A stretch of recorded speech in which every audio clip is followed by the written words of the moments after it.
नमस्कार, देश की बात में हाजिर हैं। पहले बात ऑस्कर्स की। आज भारतीय सिनेमा का 64 साल लंबा इंतजार समाप्त हुआ है। ऑस्कर में भारत का जलवा दिखा है। भारत को आज 2 ऑस्कर अवार्ड मिले। पहला award best original song category में फिल्म आरआरआर के गाने नाटू नाटू को मिला है, जिसे गाया है राहुल सिप्लीगंज और काल भैरव ने और कोरियोग्राफ किया है प्रेम रक्षित ने। फिल्म में एम कीरवानी का संगीत है, जो उसके निर्देशक किया है राजामौली ने। और भारत को जो दूसरा ऑस्कर मिला है द एलिफेंट विस्परर्स को, इसे बेस्ट डॉक्यूमेंट्री शॉर्ट फिल्म का सम्मान मिला है।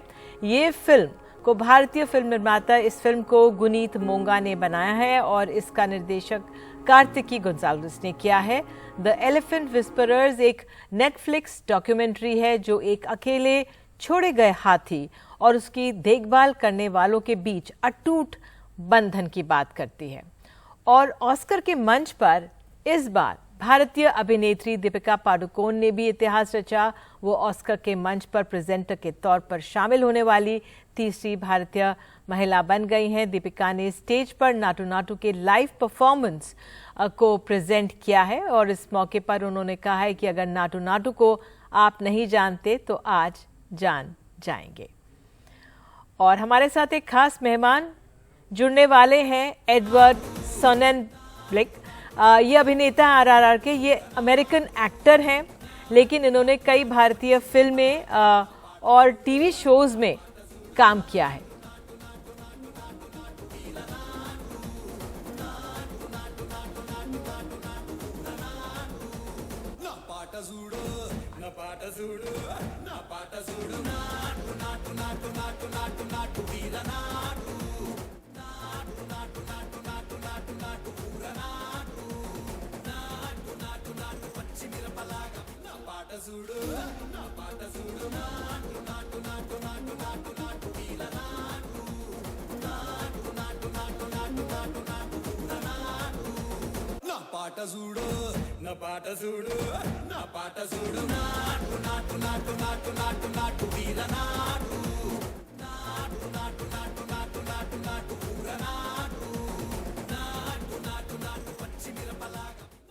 तो हम कोशिश करेंगे कि जो अभिनेता हैं आरआरआर के, उनकी भूमिका थी, किस तरह से अमेरिकन एक्टर हैं और उन्होंने कई भारतीय फिल्में, जिस तरह से आपको बता दें Manikarnika, the Rani of Jhansi और जो कई टीवी शोज हैं उसमें काम किया है। हिंदी बोलते हैं।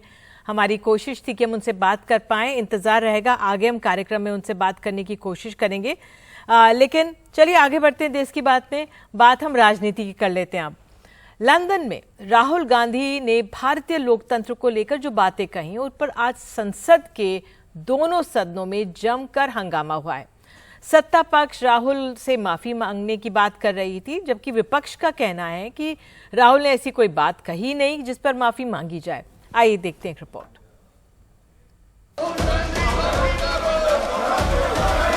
राजनाथ सिंह जी, राहुल गांधी ने लंदन में जाकर भारत को बदनाम करने की कोशिश की है। यहाँ जो चल रहा है उस विषय के बारे में सारी दुनिया जानती है और अगर हमने कुछ कहा। बजट सत्र का दूसरा चरण, लोकसभा राज्यसभा में जबरदस्त हंगामा। यहाँ पर भारत के लोकतंत्र को बचाना चाहिए कि भारत की गरिमा पर, भारत की प्रतिष्ठा पर नारेबाजी विपक्ष के बजाय सत्ता पक्ष में ज्यादा दिखी। लंदन में राहुल गांधी के बयान पर बीजेपी ने राहुल गांधी से माफी की मांग की, कहा देश का अपमान किया। राहुल गांधी जो इसी सदन के सांसद हैं, राहुल गांधी ने लंदन में जाकर भारत को बदनाम करने की कोशिश की है और कहा है कि भारत में लोकतांत्रिक व्यवस्था पूरी तरह से तहस नहस हो रही है और विदेशी ताकतों को आकर यहाँ पर भारत के लोकतंत्र को बचाना चाहिए कि भारत की गरिमा पर, भारत की प्रतिष्ठा पर उन्होंने गहरी चोट पहुंचाने की कोशिश की है। और अध्यक्ष महोदय, मैं आपसे यह मांग करता हूं कि पूरे सदन के द्वारा उनके इस व्यवहार को कंडम किया जाना चाहिए और उनको ये आपके द्वारा निर्देश दिया जाना चाहिए कि संसद के फोरम पर आकर वह क्षमा याचना करें। अध्यक्ष महोदय, मैं आपसे अनुरोध करना चाहता हूं। वहीं कांग्रेस भी राहुल के मुद्दे पर झुकने को तैयार नहीं है। कांग्रेस का आरोप है कि संसद में विपक्ष की आवाज को दबाया जा रहा है, केवल मंत्री को बोलने दिया जाता है विपक्ष को अपनी बात रखने का मौका ही नहीं दिया जाता। विपक्ष इनकी बोलने का कोई अधिकार नहीं है सदन के अंदर।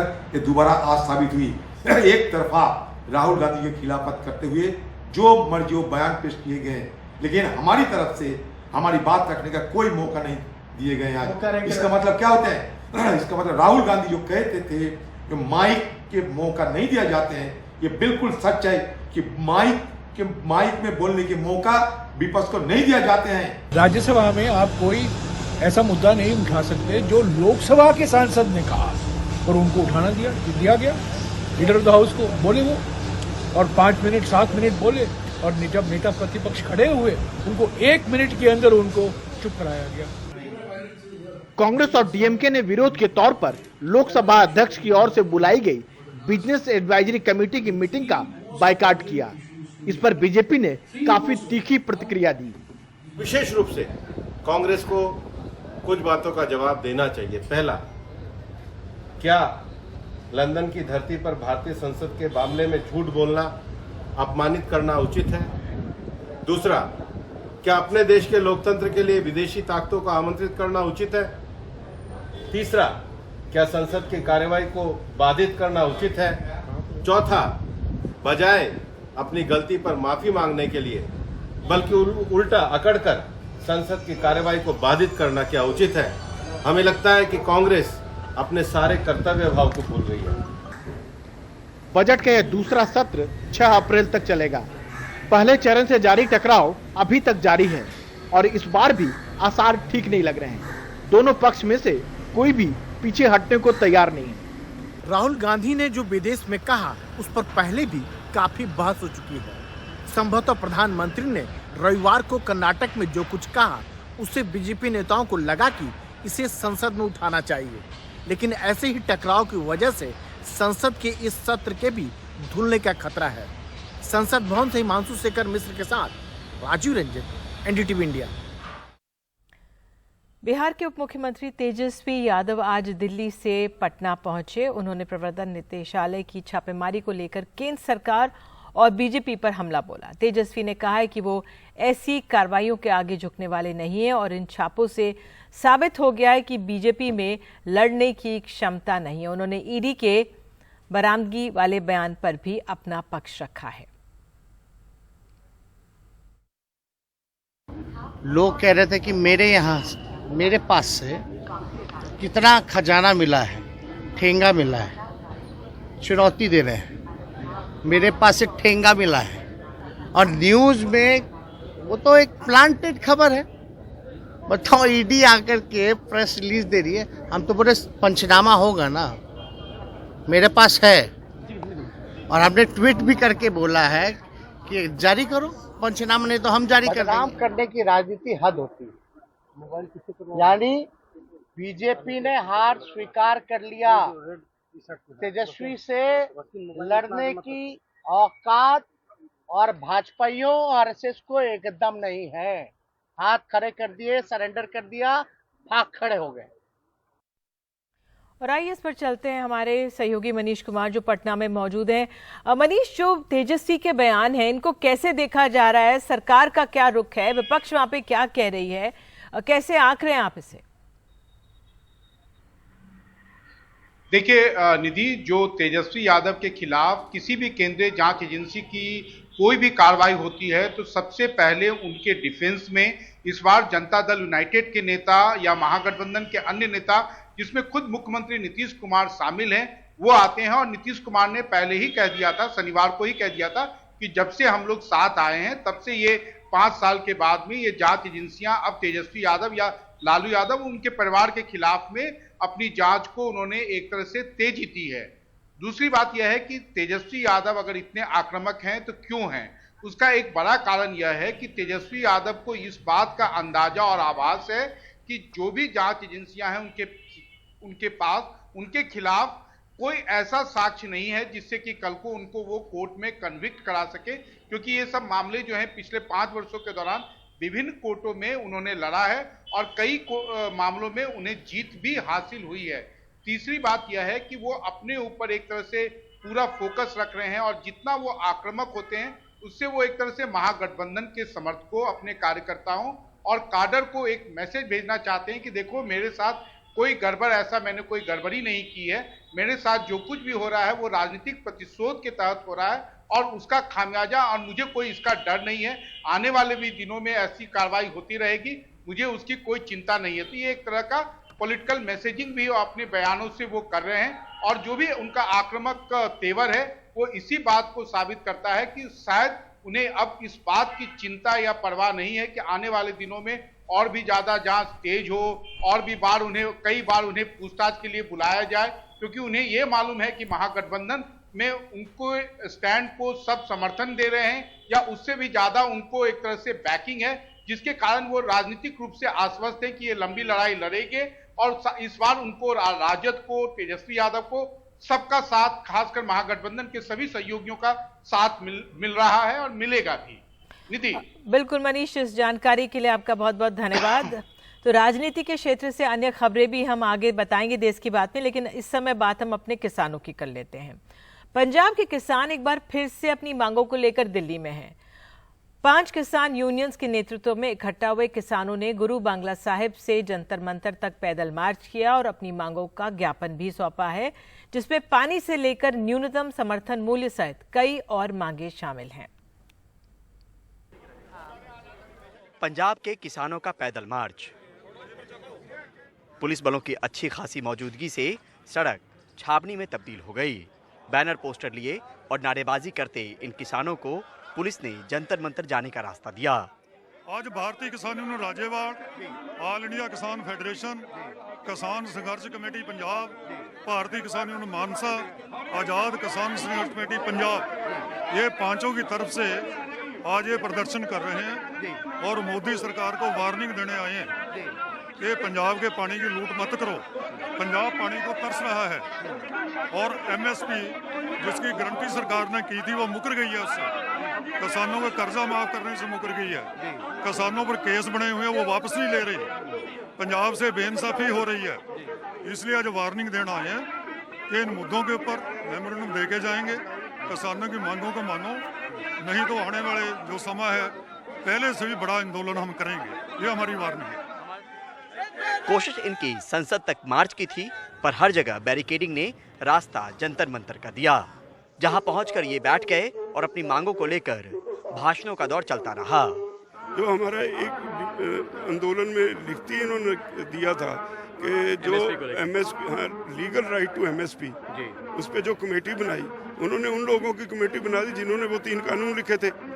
हम उसे कैसे एक्सेप्ट कर सकते हैं? तो हमने कहा कि सरकार हमारे साथ बैठ के नए सिरे से उसकी टर्म्स ऑफ रेफरेंस तय करे और नए सिरे से उसकी टाइम फ्रेम तय करे और नई कमेटी बनाए जो right to MSP according to the Swaminathan commission report C2 + 50% report दे। ये मांगे हैं जिसके लिए हमने आज 1 महीने का नोटिस दिया है। अगर 1 महीने में सरकार नहीं कुछ करेगी तो फिर दोबारा आंदोलन होगा। इसके अलावा सरकार को सौंपे ज्ञापन में मांग की गई कि पंजाब के पानी से पहले पंजाब की जरूरत पूरी हो और फिर किसी और को पानी दिया जाए। डैम सेफ्टी एक्ट को खत्म किया जाए। रोजगार के लिए पंजाब को इंडस्ट्री पैकेज मिले। दूषित वातावरण दूर करने की दिशा में कदम उठें। केंद्रीय गृह राज्य मंत्री टेनी की तुरंत बर्खास्तगी हो। किसानों की मांगों में पूर्ण तौर पर कर्ज माफी जैसे मुद्दे भी शामिल हैं। ये हर तरह की जो भी उनके 5, 7, 10 मांगे थी, उनमें से एक भी पूरी आज तक नहीं करी गई है। बल्कि एमएसपी पैनल का तो ऐसा मजाक बनाया गया है कि जो कमेटी बनाई है उसमें वो लोग डाल दिए गए जिन्होंने मेन आर्किटेक्ट से वो किसान आंदोलन, किसानी बिल, उन्हीं लोगों की कमेटी बना दी है। एक बार फिर अपने मुद्दों को लेकर किसान आर पार की लड़ाई लड़ने के मूड में है। मोहलत महीने भर की, नहीं तो चेतावनी आंदोलन को तेज करने की। नई दिल्ली से राजीव रंजन के साथ परिमल कुमार, NDTV इंडिया। और सरकार ने एक ऐलान किया है कि बड़े अस्पताल अब खोल सकेंगे मेडिकल कॉलेज। बड़े अस्पतालों के साथ स्वास्थ्य मंत्री की बैठक हुई थी। अस्पतालों में मेडिकल कॉलेजेस को लेकर ये बैठक हुई थी। करीब 62 अस्पतालों ने बैठक में शिरकत की। MBBS सीटें बढ़ाने के मद्देनजर किया गया है फैसला। जमीन और कागजी कार्रवाई को लेकर रियायत की बात है।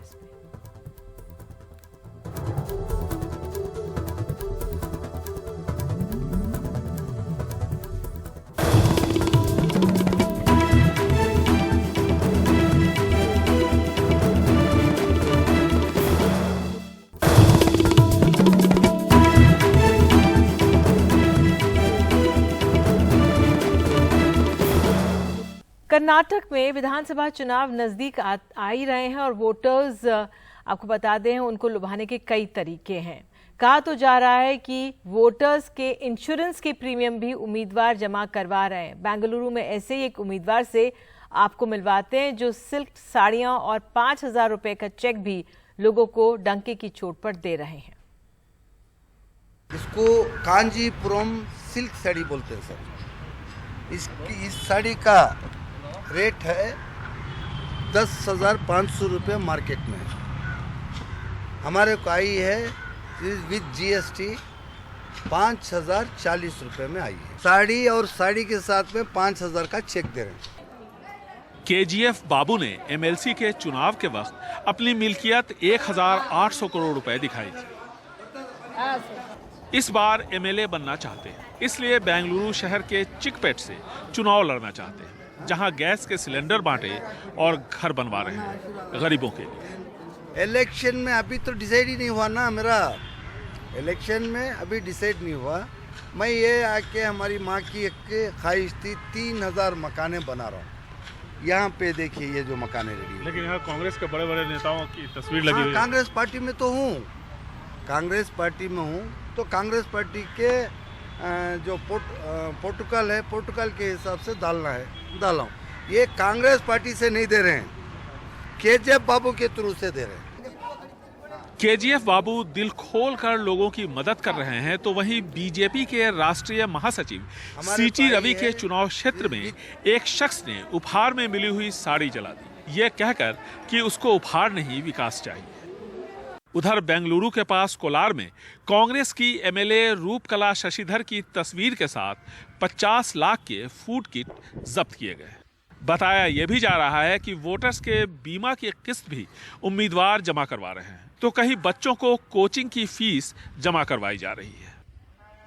चुनाव नजदीक आते ही कभी त्योहार के नाम पर उपहार, तो कभी आर्थिक मदद। बहाना जो भी हो, लेकिन नजर वोटर्स पर है।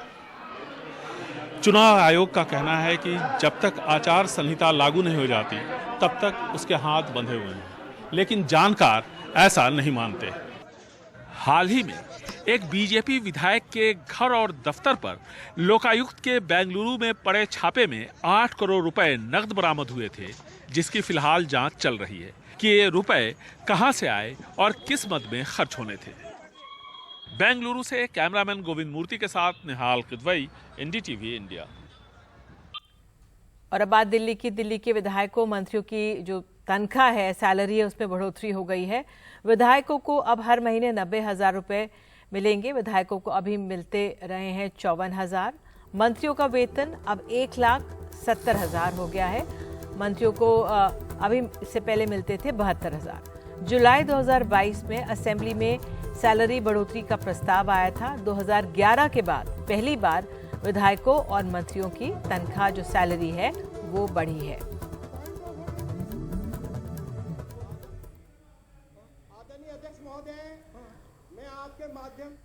उधर गोवा, हिमाचल प्रदेश और गुजरात के बाद अब आम आदमी पार्टी की राजस्थान चुनावों में भी एंट्री हो रही है। अब मिशन राजस्थान पर निकले हैं अरविंद केजरीवाल।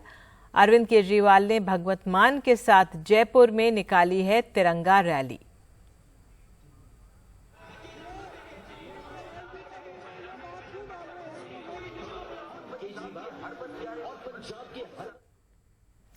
और अब बात है उत्तर प्रदेश से। उमेश पाल शूटआउट मामले में आपको बता दें, अतीक अहमद की पत्नी शाइस्ता परवीन ने दी है याचिका। शाइस्ता ने अर्जी में कहा है कि मेरे बेटे बाल संरक्षण गृह में नहीं हैं। प्रयागराज पुलिस आज दाखिल करेगी अपनी रिपोर्ट और उठ सकता है अतीक के बेटों के लापता होने का रहस्य। पुलिस बताएगी कि एहजम और अबान को कहां रखा गया है। अतीक अहमद के नाबालिग बेटे हैं एहजम और अबान। पुलिस बताएगी दोनों को किस बाल संरक्षण गृह में रखा गया है। प्रयागराज की CJM कोर्ट में शाम को ये सुनवाई होनी है।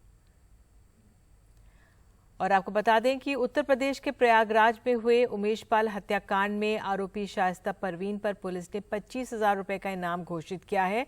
शाइस्ता माफिया अतीक अहमद की पत्नी है और उस पर इनाम हत्याकांड से 5 दिन पहले आरोपी शूटर साबिर से मिलने का है। वीडियो एक सामने आया है, उसके बाद घोषित किया गया है। इसका एक सीसीटीवी फुटेज सामने आया जिसमें शाइस्ता परवीन, शूटर साबिर और अतीक अहमद की करीबी बली नजर आ रहे हैं। और इस वारदात में शामिल 5 शूटर्स पर पहले ही पुलिस ने 2.5 लाख रुपए के इनाम घोषित किया हुआ है। इस पर अधिक जानकारी दे रहे हैं हमारे सहयोगी अजय सिंह। उमेश पाल हत्याकांड में नामजद माफिया अतीक अहमद से जुड़े आज प्रयागराज के जिला अदालत में 2 मामले थे। पहला मामला उसके नाबालिग बेटों से जुड़ा हुआ था, जिसमें पुलिस ने 4 मार्च को कहा था कि चकिया इलाके में उनके नाबालिग बेटे जो हैं, 2 बेटे एहजम और अबाम, वो जो है वो लावारिस हालत में घूमते हुए पाए गए थे, जिन्हें पकड़ करके उन्हें बाल संरक्षण गृह में रख दिया था। इस पर अतीक की पत्नी शाइस्ता परवीन ने अदालत में दरखास्त दी थी कि उनके बेटे कहीं मिल नहीं रहे हैं, किस बाल संरक्षण गृह में रखे गए हैं इसका कहीं कोई पता नहीं चल रहा है। इस पर पिछली तारीख पे आज 13 तारीख को अदालत ने यह कहा था कि पुलिस ये साफ तौर पर बताए कि आखिर किस बाल संरक्षण गृह में उन्हें रखा गया है। ये सुनवाई आज शाम 4 बजे होनी थी। शाम 4 बजे प्रयागराज पुलिस ने एक सीलबंद लिफाफा जो है वो अदालत को दिया है और अदालत में सीलबंद लिफाफा देने के बाद अपनी अगली की कार्रवाई हुई। इस कार्रवाई के बाद अदालत ने उस लिफाफे को रख लिया है। अब अगली तारीख 1-2 दिन में उस पर जो है अदालत उस लिफाफे को खोलेगी और क्या है इस पर बात साफ हो पाएगी। तो अतीक के नाबालिग बच्चों के जहां तक मिलने की बात है और उनको किस बाल संरक्षण में गृह में रखने वाली बात है, ये अभी 1-2 दिन बाद साफ हो पाएगी उसकी स्थिति। अदालत में जिस तरीके से सीलबंद लिफाफा प्रयागराज पुलिस ने दिया और उसमें क्या कहा है ये पता चलेगा। और एक दूसरा मामला शाइस्ता परवीन को लेकर के था कि उनका एक सीसीटीवी फुटेज वायरल हुआ था। उस सीसीटीवी फुटेज में वो एक शूटर के साथ नजर आई थी और इस पर भी जांच चल रही है। और शाइस्ता परवीन को उनके ऊपर 25,000 रुपये का इनाम घोषित किया गया है। वो फरार हैं फिलहाल शाइस्ता परवीन। इस मामले में भी उन्होंने जिला अदालत में सीजीएम के यहाँ अग्रिम जमानत के लिए उन्होंने एक अर्जी डाली, एप्लीकेशन डाली है और उसमें कहा है कि हमें झूठे तरीके से फंसाया जा रहा है, हम लोगों का इस उमेश पाल हत्याकांड में कोई लेना देना नहीं है। तो इस मामले में अगले हफ्ते की डेट लगी है। तो दोनों ही मामले आज प्रयागराज के जिला अदालत में थे, जो आने वाले दिनों में इसकी स्थिति साफ हो पाएगी।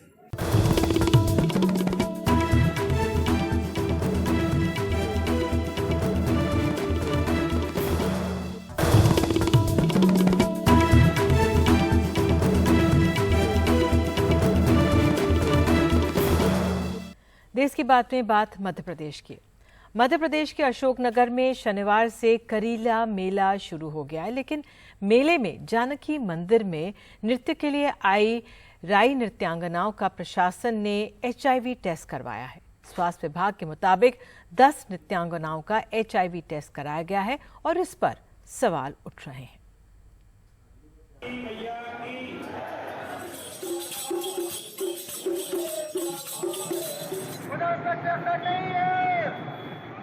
मध्य प्रदेश में करीला मेले में मां जानकी के दरबार में आस्था का सैलाब उमड़ पड़ा।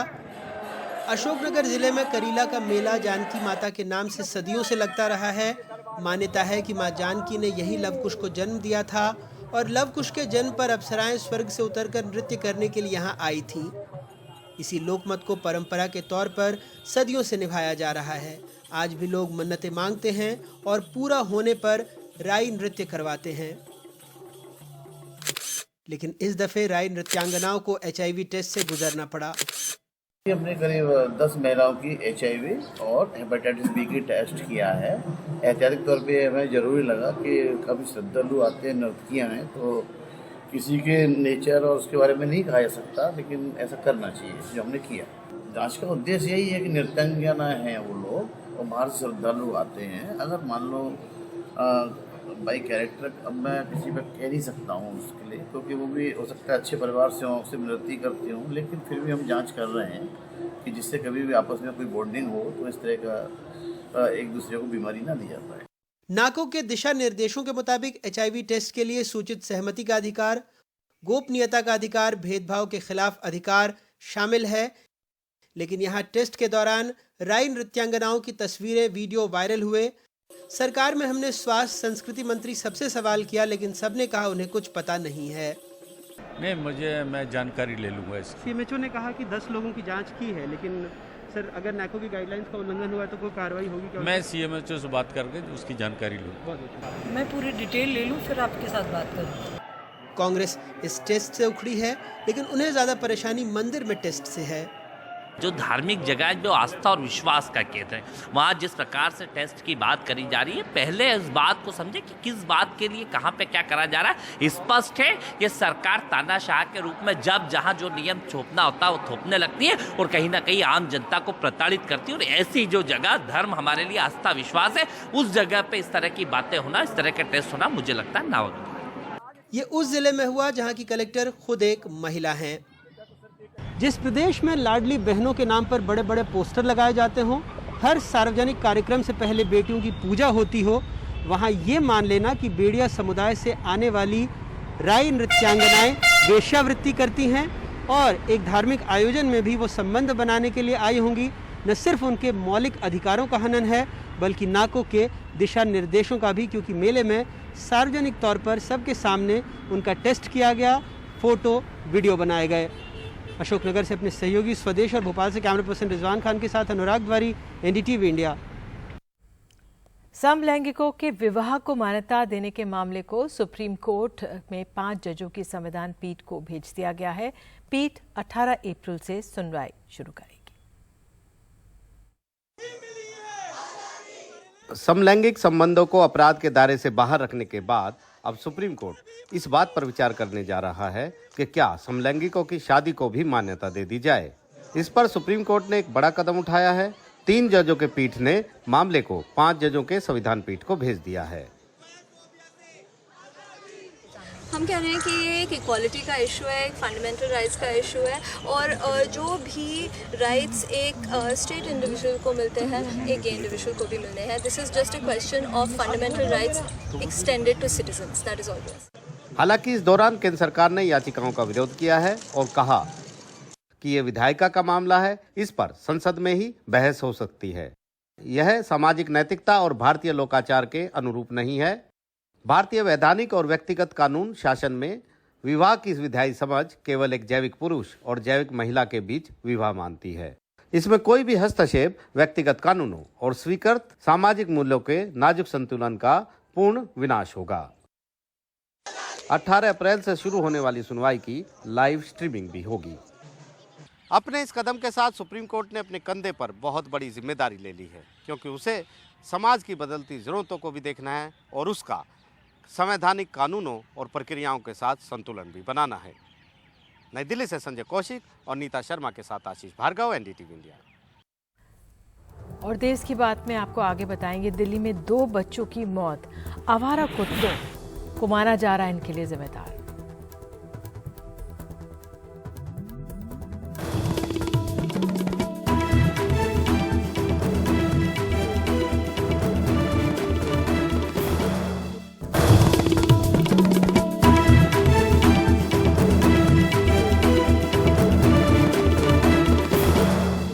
दिल्ली के वसंत कुंज इलाके में 2 बच्चों जिनको भाई बताया जा रहा है, संदिग्ध मौत के मामले ने हैरान कर दिया और कई सवाल खड़े हो रहे हैं। अब शक आवारा कुत्तों पर जताया जा रहा है। हमको इंसाफ चाहिए हमारे बच्चों से, बस कि बच्चे कुत्ते के रूप में कौन था, कौन कैसा किया मेरे बच्चों के साथ।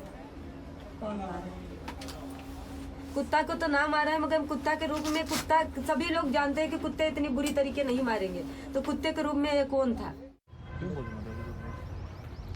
ये माँ 3 दिन में अपने 2 मासूम बच्चों को खो चुकी है। शक कुत्ते पर आ रहा है। दरअसल शुक्रवार दोपहर दक्षिण पश्चिम दिल्ली के वसंत कुंज के रंगपुरी पहाड़ी की सिंधी बस्ती में रहने वाली सुषमा का 7 साल का बेटा गुम हो गया। ढूंढने पर कुछ देर बाद शव पास के जंगल से मिला। शव पर निशान भी थे। छोटे वाले को तो यहाँ का घाव कर नहीं, पर 10 तारीख जो हुआ था, 10 तारीख को जो बड़ा था उसके शरीर पे निशान थे। उसके भी हाँ वही था, जैसे इसके था, ये खलरी उलरी छीला था, लेकिन उसके यहाँ देखा था मैंने और इसके मम्मी ने नहीं देखा। इसके बाद रविवार को 5 साल का बेटा टॉयलेट के लिए गया था, घायल हो गया। शरीर पर निशान थे, मुंह से झाग निकल रहे थे। कुछ दूरी पर कुत्ता खड़ा देखा गया था। घायल बच्चे को अस्पताल ले जाया गया, लेकिन बचाया ना जा सका।